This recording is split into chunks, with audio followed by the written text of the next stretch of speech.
Okay, hello everyone, and thanks for dialing in. This is a bit new. You can actually see our faces now as we present. So welcome to this Introduction to Mapbox Studio webinar. Today, it's not going to be me talking, it'll be Vanessa from Mapbox, and I'm going to have a go at this last name because it sounds very German to me. So Venessa Knoppke-Wetzel, is that correct? Yeah. Yay, That excellent. rarely happens. Welcome, Vanessa. I'm going to hand straight over to you. Maybe I can have 1 second or 10 seconds to just say the intention behind this webinar is that we actually do a couple more in the future and to give everyone a chance to learn about Mapbox Studio so you can build better visualizations with maps and Tableau or other tools you might choose. But I think our community is mainly Tableau users. So I'm excited to see what Vanessa has prepared for us and yeah, to learn more about Mapbox Studio. So over to you, Vanessa. Hey everyone, I hope everyone's doing well despite everything that's going on in the world.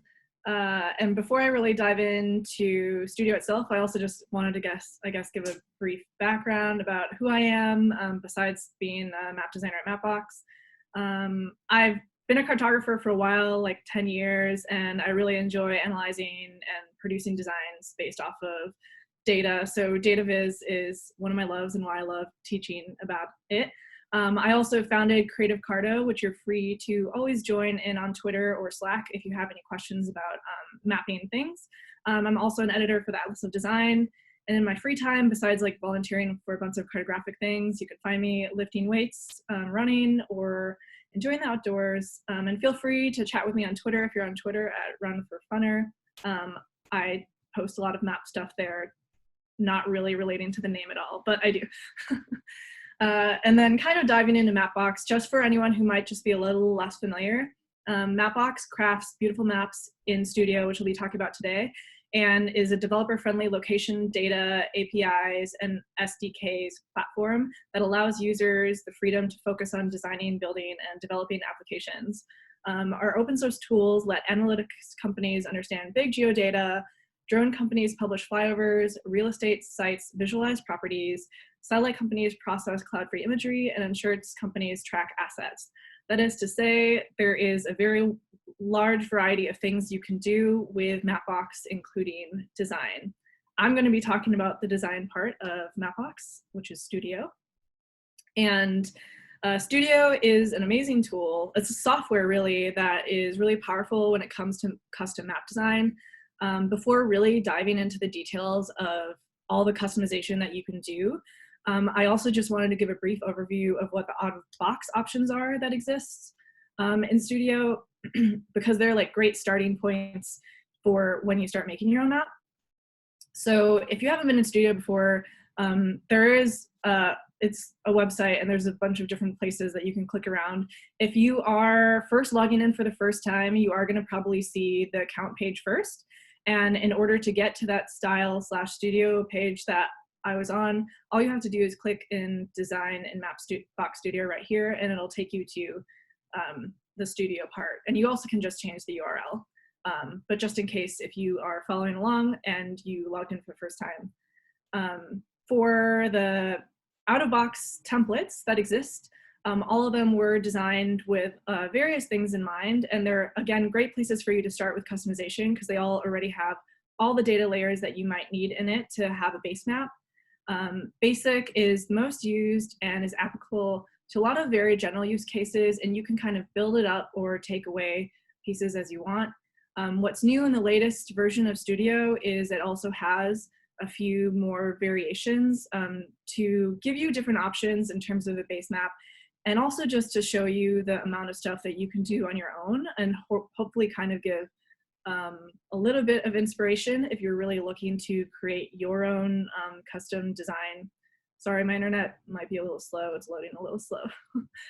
I'm sure everyone's running into that these days.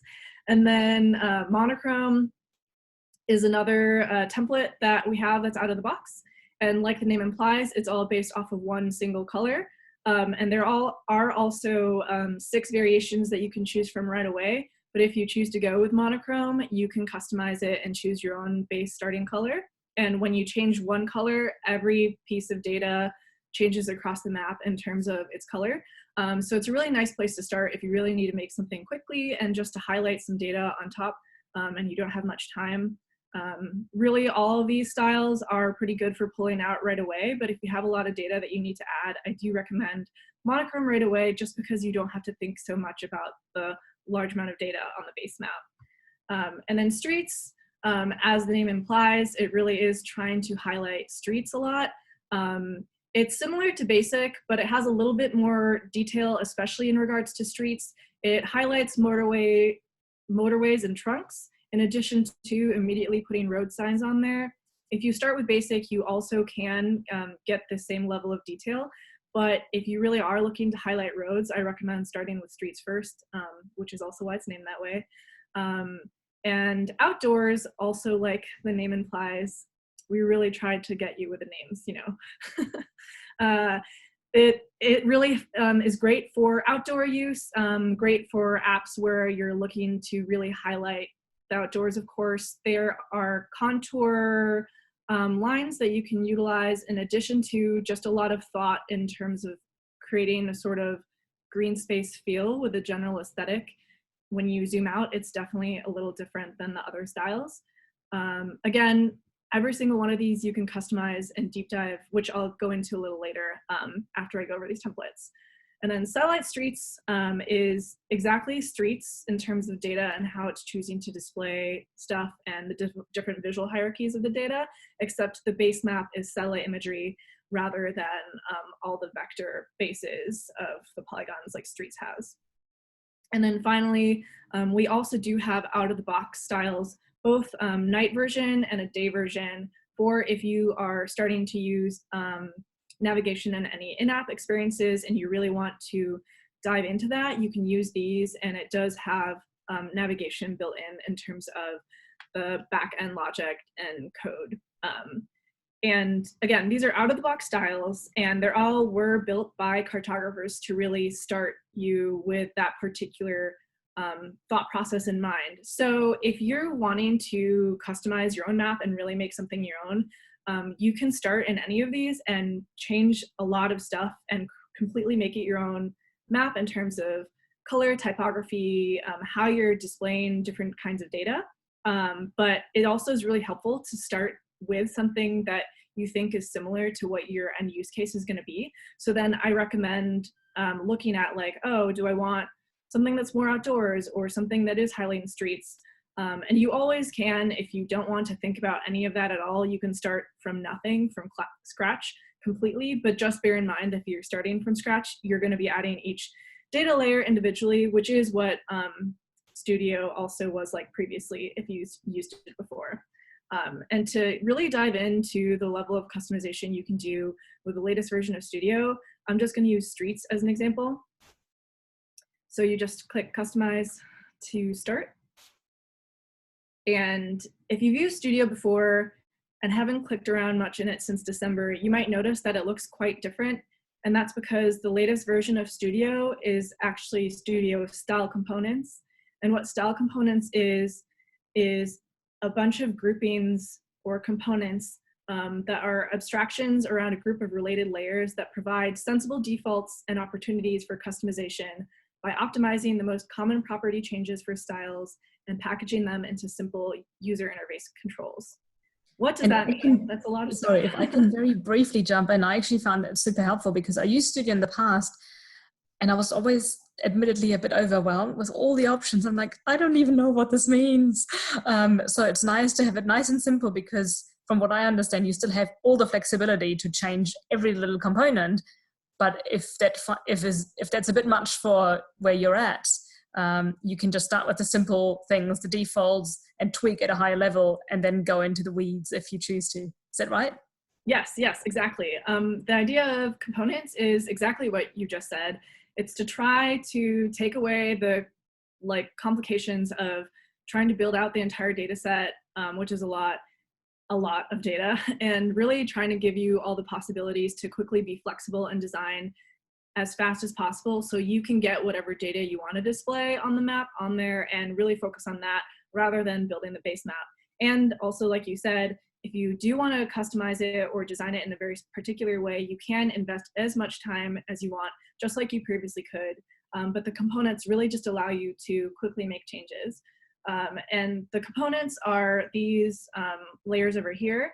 And each of them gives you different levels of power and customization before even diving into any details that you might want to do if you're heavily customizing. So for example, in administrative boundaries, you can quickly turn on or off like state boundaries or country boundaries. In addition to changing the width, you can change the pattern, so you don't have to go do this within the data layers themselves. You can quickly change them, and it's just really great in terms of not having to dive into the layers and really investigate everything here, which again, you still are free to do, but it's just nice because you don't have to like be thinking about so much stuff at once. And the buildings component layer gives you 3D buildings right away. This is kind of the coolest feature because again, you don't have to be deciding how you want the height to really display. It just gives you an already thought out sort of design for 3D buildings. And you can edit this in layers as you see fit. And I will talk about this in a little bit, how you can do so in terms of overriding the component groupings and design thoughts. But it's just nice to be able to turn it on and off with just a click and not have to go in and think that much deeper. Land and water, as the name implies, relates to many layers that have to do with land and water. So land use is like schools, buildings, parks, and a lot of different data layers that you used to have to really think deeply about in terms of all the different color variations, and now you can kind of turn them on and off as you choose. And what's also nice here, which you may have noticed in the other components, is that it does show what colors are being used in this particular component, just to give you a brief overview as well of how many different colors might be used there. And if you still want to know more, just if you're curious about what layers are being changed in here, you can go into more options and then click view layers, and it will take you over to the layers panel. It'll show you what the different vectors are being used in that particular component. And if you just scroll, it'll highlight the different groups that are being used in each component, which is really great, just in case something seems like it needs a little bit more explanation for you, or if you also want to deeper dive into any particular layer to investigate. What's also nice about components is that it does pre-group everything for you, so you're not having to think about it. And as you can see, it also is really taking into consideration where the best place to place particular groups are. So you can see these aren't grouped all in the same spot. And just to skip ahead a little, the road network is actually a great component that saves a lot of time for a lot of people because it has 52 layers. I'm sure if anyone's built out a map on their own before, it probably took a lot of time to add roads to a map in Mapbox, simply because there's just a lot of road layers and layers that relate to roads that aren't exactly road layers, like labels, for example. And as you can see, all of these are grouped and placed where they are cartographically appropriate to make sure it's helping in legibility, as well as grouping them according to particular types. So this is relating to road network surface. And you'll also see that each grouping starts with the name of the component and then what that particular group contains, so that you know right away, even if you're not looking at it in this view, after you click the component and then click to view layers, you can still figure it out. And I just really like that you can also like tell where everything is and see how quickly things were helped in the component interface. And the road network does have the most amount of layers. And just to go back to natural features, natural features relates to a bunch of natural labels as well. And what's great in terms of labels is all the labels in each component, you can increase or decrease label density. You also can choose to have it be icon only, text only, or text and icon. And you can very quickly choose which language you want. And what's also nice is you can choose local language. So place labels is a great way to quickly see this local language option.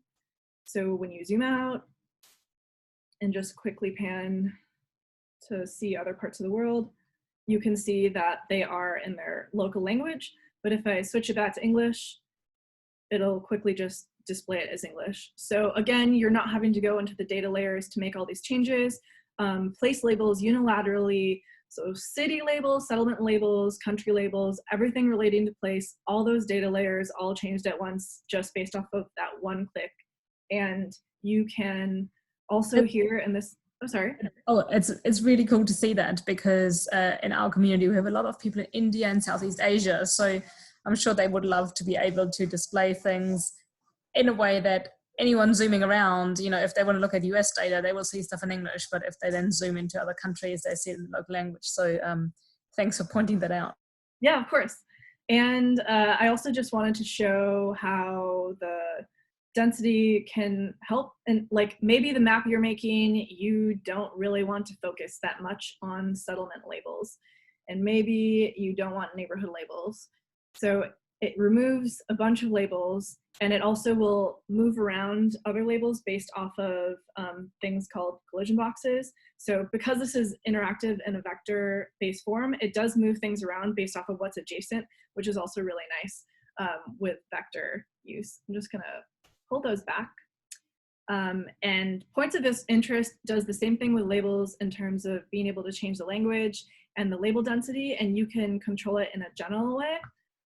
But I want to show how awesome you can simply quickly customize a map that you might be working on.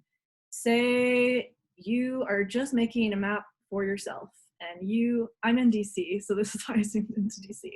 I know it pretty well. I've lived here for 5 years. Maybe you want to go visit a bunch of the famous touristy places, and a lot of them are parks. So you kind of just want to visit a bunch of parks. So you just want to only show that and not really any of the other points of interest on the map, because you don't want it to be too visually competitive, because you also are sharing it with your friends and you want to show how cool it is to make maps and that you can do it on your own. So I'm just going to turn off a lot of these very quickly, again, without having to go into the layers and do this one by one. This is a lot of, there's the thought process behind the level of density. There's a consideration in terms of what areas are more popular, in the same way that settlement labels have consideration in terms of their density as well, like capitals versus small towns. So now I have park-like spaces only labeled, and that was really fast. That was a few seconds. But maybe in my tour of walking around all day, I realized as I'm making this map, I might get a little hungry and want to try out some local places to eat. So I'm gonna go back and just put the food and drink spots really fast back on there. So as you can see, it went from 0 to having all the restaurants and anything relating to food. And maybe I don't want all of them. Maybe I just want a little bit, because I'm not going to check out every place. And the density quickly disappeared from being a high density to kind of a medium density. And I could still choose to have it be a little less if I'm looking for maybe what the most popular places are. And that's just a really quick way, again, to show how you can customize what's on your map and really target it to what your use case can be. So also, if you toggle this back, it does make it go back to the way it was. So if you didn't like what you just did with all that density, you can clear it and start again just by hitting that little toggle. And the road network also is a great component. Like I mentioned before, it's really helping to quickly style and design all these different spots. And you can add or remove a lot of different things via these toggles. Maybe one-way arrows don't matter to you because you're just walking around. And so you can kind of turn off the things that you feel like don't matter. If I'm walking, maybe I don't want road construction either. Or on the flip side, maybe you are doing quite a bit of driving and looking at this map. So maybe you want everything. And maybe while you are designing your map, you don't care about knowing all the different colors of road signs just because you care more about the style of your map rather than having someone look at it in their car, because in some cases you're just using roads as a reference point, and you really just want to make it look as good as possible and not have them be as contrasted, which is often the case with these road signs, because you want road signs to be contrasted on the road so you can see them right away. But in a map, maybe you want to not have that be the case. So in the road network as well as transit, you can change the icon color scheme to monochrome, and you see that it shifted right away to monochrome style, and you can move the toggles around to try to find the best option for you in terms of lightness and darkness. And again, this does require you to be making the appropriate decisions in terms of balancing lightness and darkness in the way you're doing stuff. Because of course, if I left it like this dark, no one would be able to read those road signs. But you can play around and maybe find the right balance for making sure they're still legible while also not being too overpowering on your map. And of course, that is always a play of what you want your final design to be, in addition to everything else that's in the map. It's always about weighing all the different data layers and colors and choices you're making. But just wanted to highlight that because I think that's really useful, because there are a lot of cases where you don't necessarily need signs to all be in full color. And And Vanessa, again, we have a question from Tim, and he asked yeah. about the restaurant example. You mentioned the popularity. Is this based on Google reviews or something else? What do you use for that? That is based off of a few different data sets, but in particular, especially OSM. And then there are a lot of rankings that go into it. And if you look up Mapbox Streets V8, and I also can send this later, it does explain in different parts of it how it's easier for me to show you actually in the data layer right now, but I'll send out the link so it can be read. So if I I was going to explain this later, but it's easy to explain now. This is a little pop-up box, which always has existed, but it's a little different now. So here it shows components and what colors are there. But if you want to dive into the layer itself, it'll show everything that's in that area. And in particular, this is the POI label. So to see what is the different size rank or filter rank, you can go in and click on that. If you want to edit stuff or look at it more in depth, you have to override it, which also can be reverted. And I can dive into that later. So essentially, size rank is based off of known classifications of stuff that exists. In OSM, there is a lot of level of detail. Not everything has a particular classification, because if some stuff just hasn't been coded into different data sets, then it is not going to come up as like the most popular. But if that is the case, if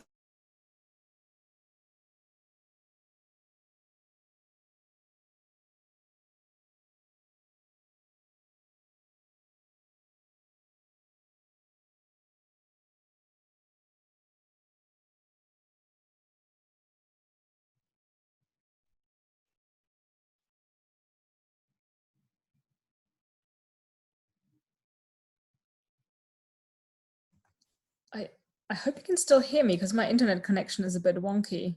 yes. Okay, good. Apologies, I missed like about 30 seconds of when you were talking. So I explained, I tried to explain that the data behind the toggles has stuff called size rank or filter rank, depending on how people chose to display the data, and it's based off of the data sets themselves, a lot of which is OSM, but there's also other data sets that we use. And if the data does have built in, whether it's popular space, which a lot of stuff in OSM does have, then we will use size rank or filter rank.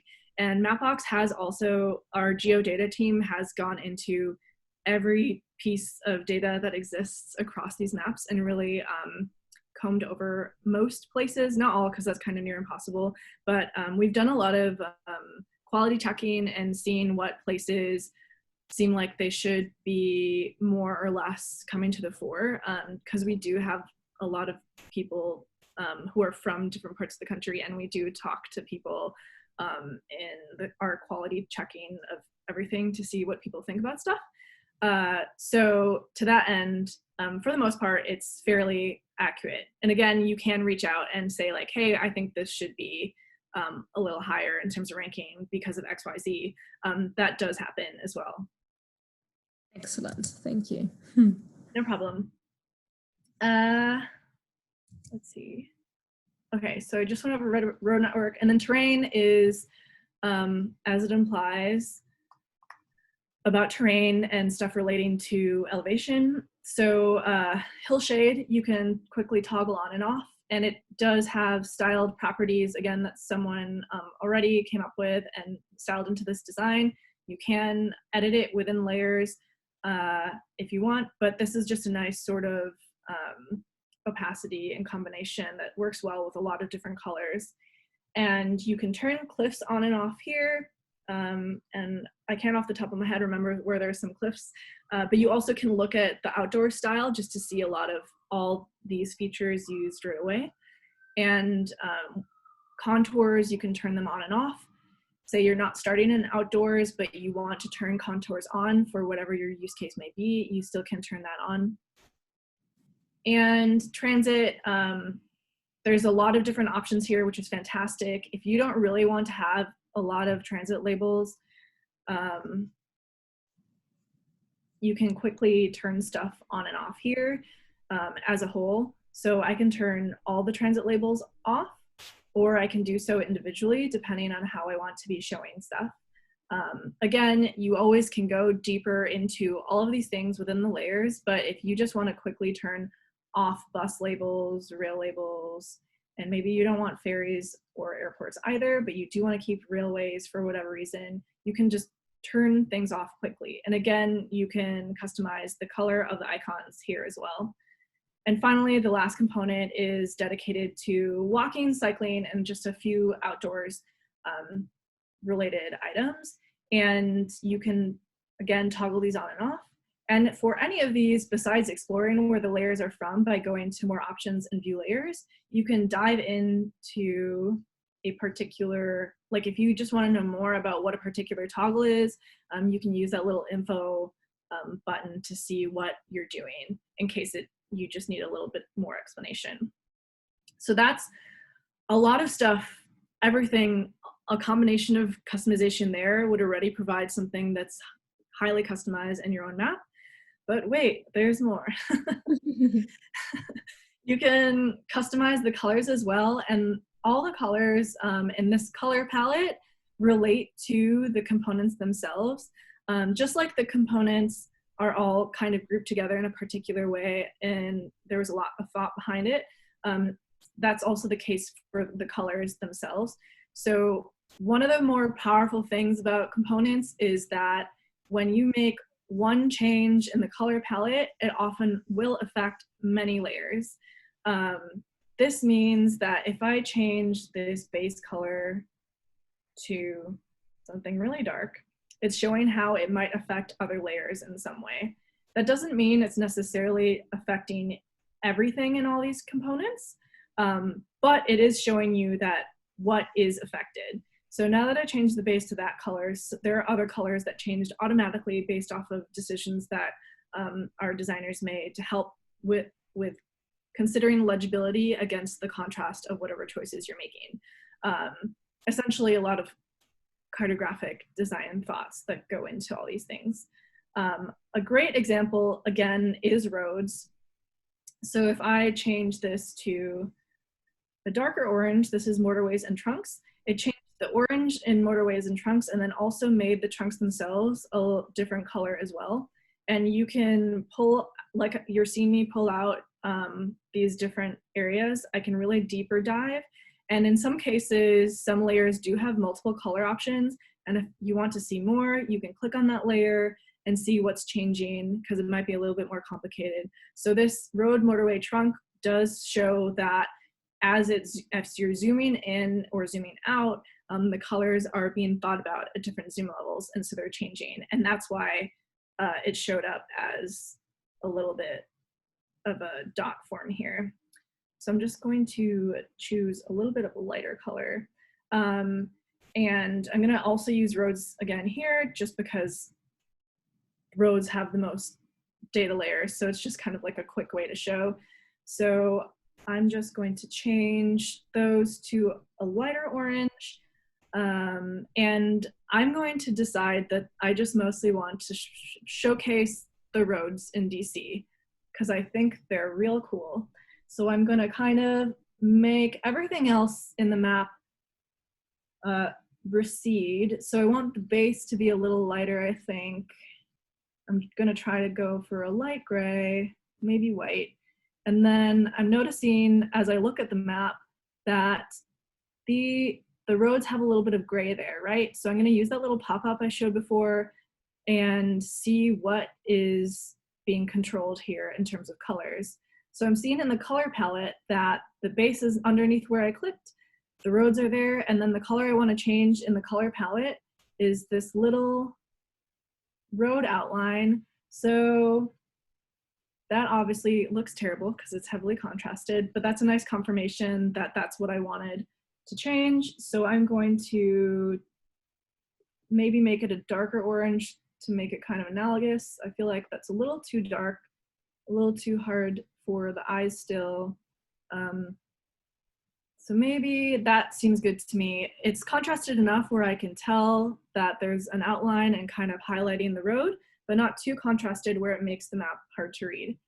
And since, again, I really just want to highlight the roads in this map, I'm going to go ahead and make green space a little lighter, which is all those park areas, and maybe make the park labels a little lighter as well.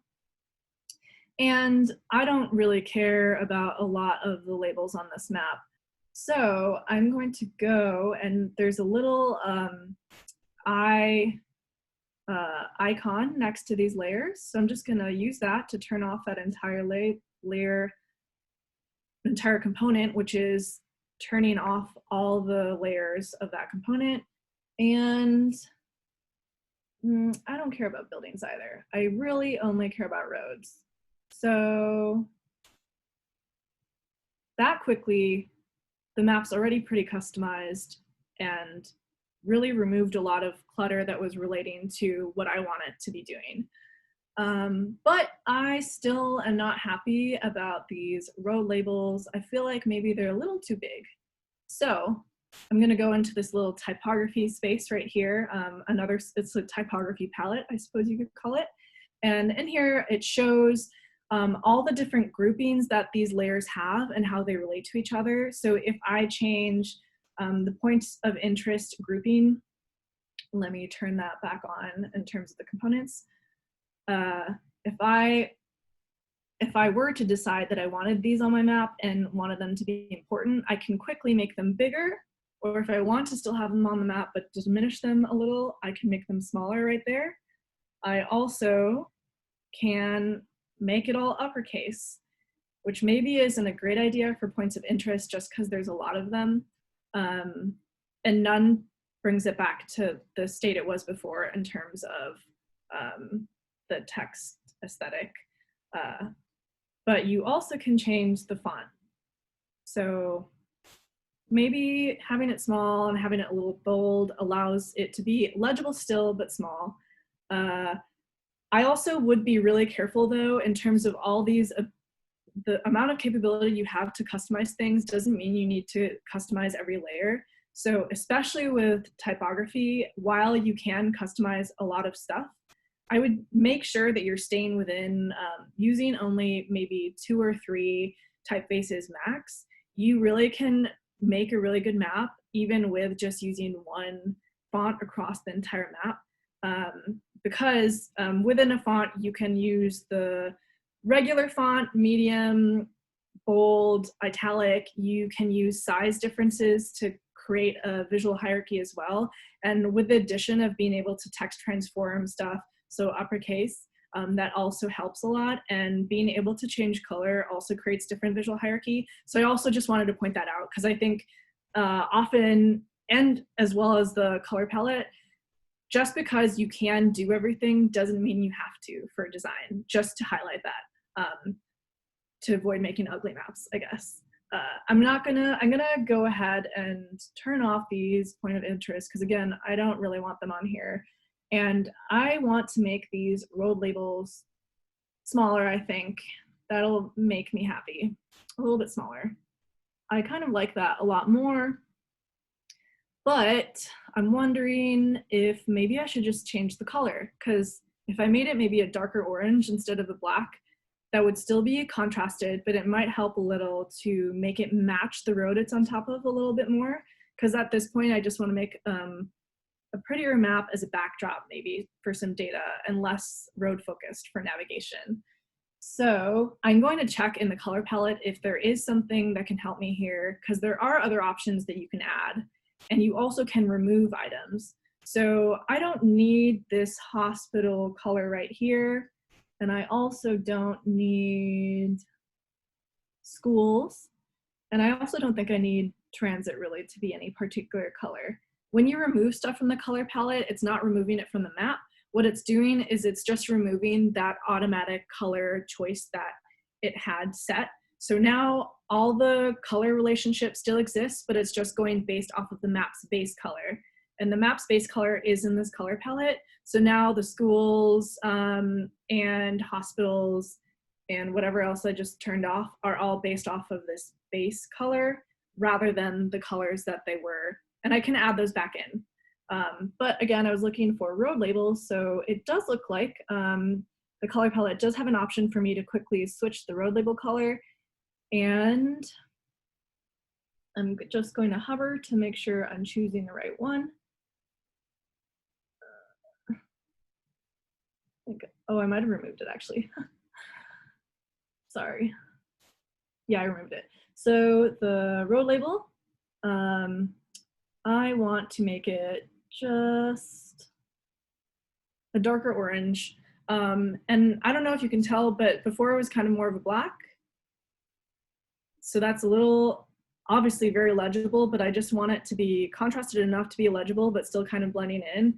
And that slight difference in contrast really helped the legibility right there. So that is kind of a quick overview of how just using the components part of Studio really can help you customize a map a lot.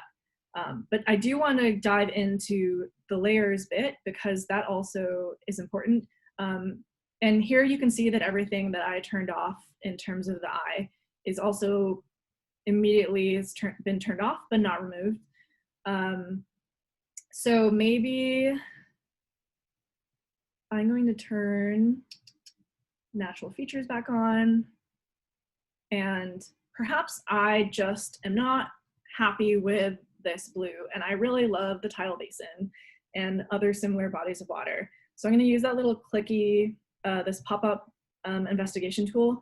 And again, it's showing me what data layers are located at that particular point of click. And I can tell that that's the waterline label. So now in layers, it's showing me all the design decisions that is behind this data layer. But I just want to change the color. So I'm going to go to where it says color, and then to override what the component relationship is, all I have to do is click this override button. And I think I'm just going to clear this value entirely. And my favorite color is red. So I'm going to make it a red color because I just love the tidal basin a lot, I guess. And that quickly allows you to customize it. Obviously that's an extreme example and maybe you wouldn't want to make this particular label red, but I just wanted to make sure that you saw how easy it is to quickly override something if you feel like it just needs to be adjusted slightly. You also, if you hate it and decide you like the original option that the components had, you can quickly revert it and it goes back to what that automatic relationship is. And if you know that when you're styling any particular map, if you know that you're going to just be doing a lot of overrides within a particular component, and you know for sure that you're not going to use any of the component options, you're not required to keep the component at all. You can eject a component, and that just means as soon as you eject it, essentially all the logic and relationships behind those data layers are completely erased, and all you're left with is just that data layer, and you can start editing it, and it's not going to like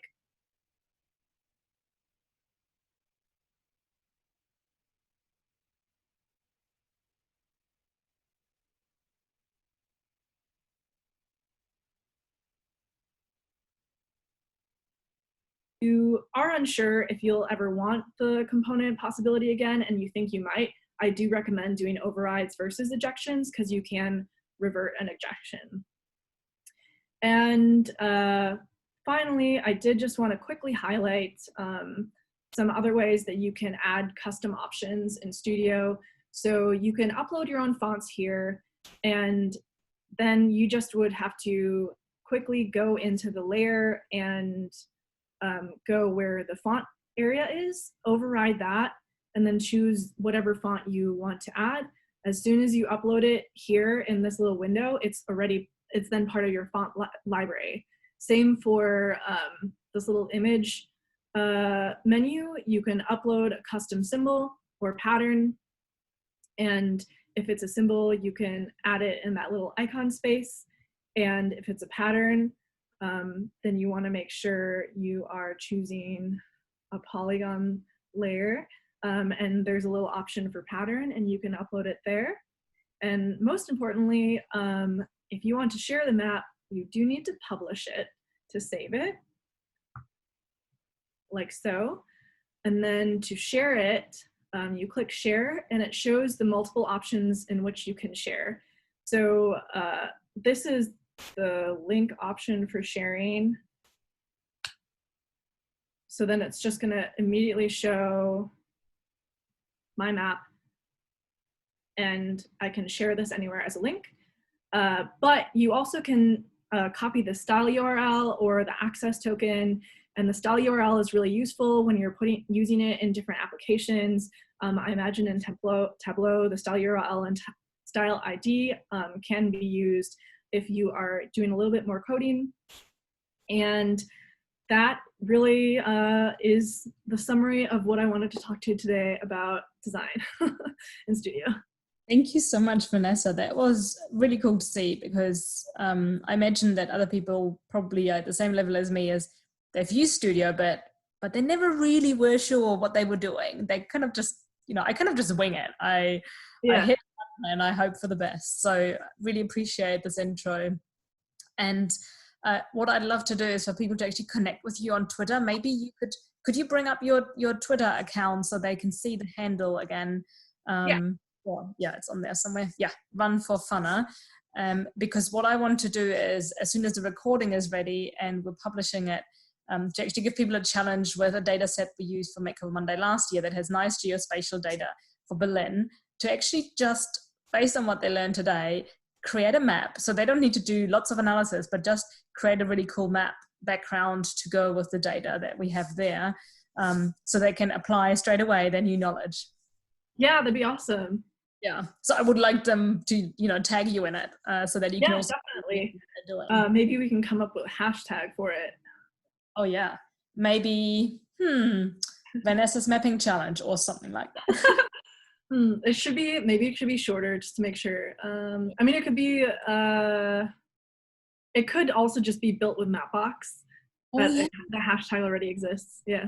And then people could get connected to that Mapbox community and even get some input from people who are, following that hashtag. So is it built BUILT? Yes, built with Mapbox. Very nice. My dad's German, and one of the passwords he uses often is build, like the portrait, because my mom's an artist. Tangent. Yeah, but definitely still tag me though, because I want to see them. Yes, absolutely. So do people have any questions? I haven't seen anything else come through beyond Tim's question, but you still have time to post something in the Q&A. So we'll do a bit of banter while people get a chance to ask questions. Sure. And they should definitely connect with you on Mapbox. Oh, there's something coming in. Okay, so Tom says, this is such a cool tool, thank you. I have a question about other administrative boundaries that don't appear to be included in the default set. For example, my industry commonly locates properties by the public land survey system in the US. how can I add this data to my Mapbox maps? Good question. And we'll be talking more about data in the next webinar, like adding data and utilizing data, but all you have to do is click this button here, add new layer. And there you can add your own data and upload a tile set here. And a tile set essentially is your data converted into vectors so that it can be styled appropriately. And you also can upload it in this little tile set area. It's like officially only for tile sets. And finally, if it's not in the format that a tile set is required to be, you can upload a data set here. And if it's the correct kind of data set, you can then convert it into a tile set after you upload it. But it is important to check and see what the format is when you're uploading these different pieces of data in here, because it does matter in terms of making sure it can be displayed as a vector. Okay, thank you. Now there's one question which is probably more for me from Omar. When and where will the recording be posted? So I'm figuring that out as we go. I will get the recording once it's all transformed, and I've asked Andy Kriebel actually whether we can post it on his YouTube channel, because we don't have a Makeover Monday one yet. I'm planning to set that up in the coming days. I just don't want that to be a delay. So I'm going to ask him to upload it to his channel, then we'll post it on Twitter, and in the tweet, we'll do a short thread where we post a recording and then post a challenge with the data set on the maps and encouraging everyone to build some new cool maps.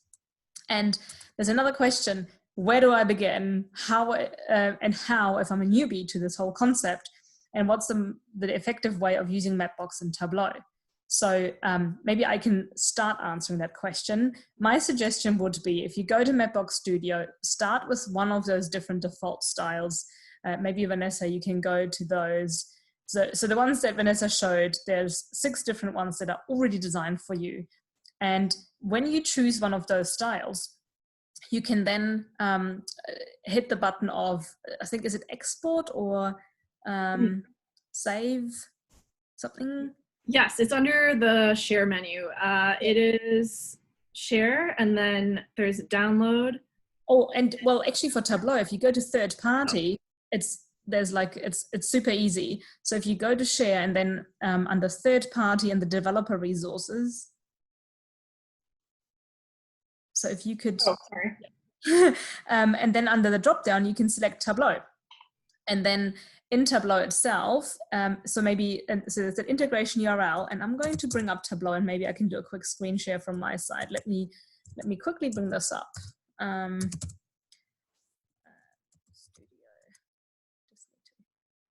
didn't expect to do a demo, but I will quickly figure this out. Should I stop sharing?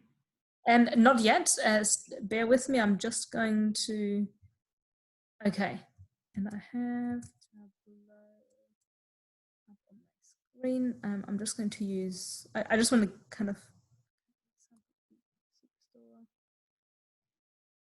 All right. Okay. All right. So let me just close this, and okay, I'm going. Yeah. So I think yep. So if I take over and share my screen, so you should all see now my Tableau map, and on the browser I've got Mapbox Studio. So this is what you just saw on Vanessa's screen, and maybe I really like monochrome. So let's do monochrome. Let's hit customize. And actually I'm going to just minimize this little thing. And now if I go to share and I say third party and Tableau, and then I can copy this URL, and then in Tableau, oh no, I need to move something around here. In Tableau, I can go to map, background maps, and then manage maps. So I've got a bunch already set up, but I'm just going to add this one in. Under add, I go to Mapbox maps. and I say monochrome, and then in URL, I just post, and then I hit the tab key. It already puts in the details that I need, and then I say close. And this is without doing anything other than just copying the default style. Now in Studio, you could, according to what Vanessa showed, you could customize this map as much as you like. Maybe I don't like the blue, maybe I want gray. But this is how you then get it to show up in Tableau, and that's with your data. So this is Superstore data at a city level. So that's how easy it is to implement these in Tableau. And I think that's a very good challenge to start with. Make a few tweaks in Mapbox Studio, no matter what it looks like, but just so that you understand what the changes do and what that looks like afterwards, and then practice importing it into Tableau. And I've done a few different ones. So if I go to, so I've got light as well, which I think is the default light. Yeah. And then I have satellite, which is also nice. So I just created a bunch that now I'm stuck with forever. I also have Anthony Bourdain. I think it's a Viz. Yeah, so this is one I customized. It's not particularly good, but that's just something I practiced. So that's what I would recommend to start with. So.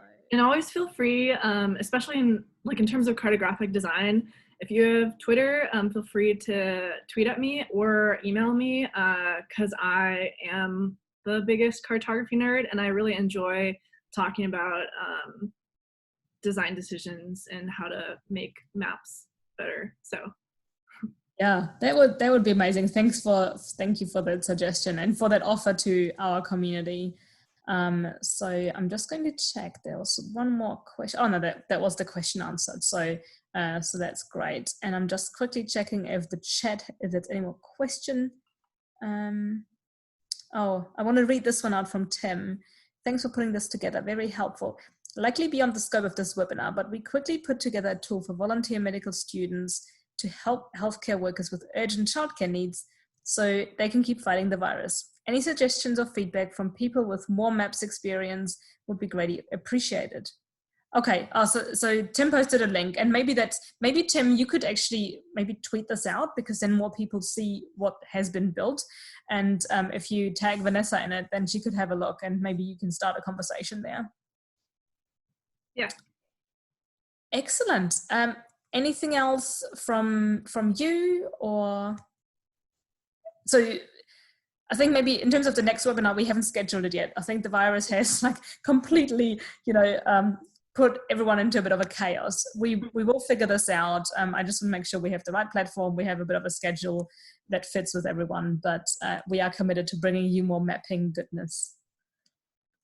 Sounds good. Yeah, and I'm definitely doing the next one. There's 3, right? I think I'm doing all 3. Yeah, I think we were planning to have a 3-part series to get people from the very beginnings to, okay, let's take it to the next level for those who have practiced, and then see where we get to. Awesome. Sounds great. Thank you so much, Vanessa, for helping us learn something new and for making the time. Everyone's working from home now, so yeah, everyone please take care of yourselves, stay safe, and as soon as this is recorded and processed, we'll upload it and then look forward to continuing the conversation on Twitter. Thank you. Great. Thanks everyone. Bye. Bye.